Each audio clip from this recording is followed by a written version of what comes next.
তো এখন এইটার আপনার একটা ডাক্তারি ব্যাখ্যাও আছে।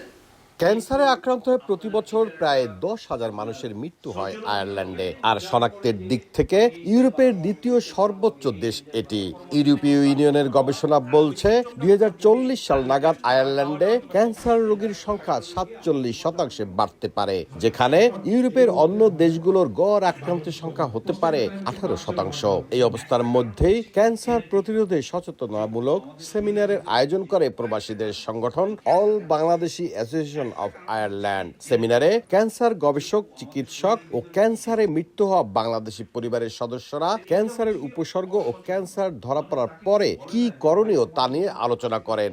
আমাদেরকে এই সচেতন হয়ে আপনার আর্লি ডায়াগনোসিস যাতে হয়, আপনার ওই স্টেজ 4 যাতে নাকি আপনার বাংলাদেশের মানুষ ডাক্তারের কাছে না যায়, এইটা বন্ধ করার জন্য যা কিছু করা লাগে আমরা আপনার এই দেশে ক্যান্সার গবেষক হিসেবে, এই দেশের চিকিৎসক হিসেবে, এই দেশে যারা সচেতন মহল আছে, আসেন আমরা আমাদের কমিউনিটির পাশে দাঁড়াই। যে কোনো রোগের কোনো সিমটমস আসার আগেই আপনারা ডাক্তারের শরণাপন্ন হন এবং যত আগে আপনার রোগ নির্ণয় হবে তত দ্রুত আপনার চিকিৎসা সম্ভব। এবং all Bangladesh association of Ireland সর্বত্র বদ্ধপরিকর এই সচেতনতা প্রতিটি কাউন্টিতে যাতে বৃদ্ধি করার লক্ষ্যে আমরা আগামী দিনে আমাদের যে কনসালটেন্ট, যে বিশেষজ্ঞ আছেন ক্যান্সার বিশেষজ্ঞ, তাদের মাধ্যমে এই সচেতনতা বৃদ্ধির লক্ষ্যে আমরা কাজ করে যাব এই প্রত্যাশা করছি।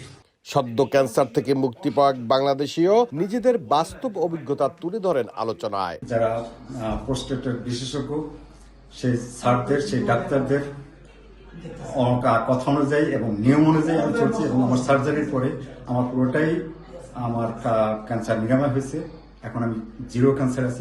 দেশটিতে গেল 1 মাসে 3 জন প্রবাসী বাংলাদেশি ক্যান্সারে মারা যান। আইরিশ ক্যান্সার সোসাইটি জানিয়েছে, এখনই জরুরি পদক্ষেপ না নিলে ব্যক্তি ও রাষ্ট্র আগামী বছরগুলোতে ক্যান্সারের বোঝার মুখোমুখি হবে।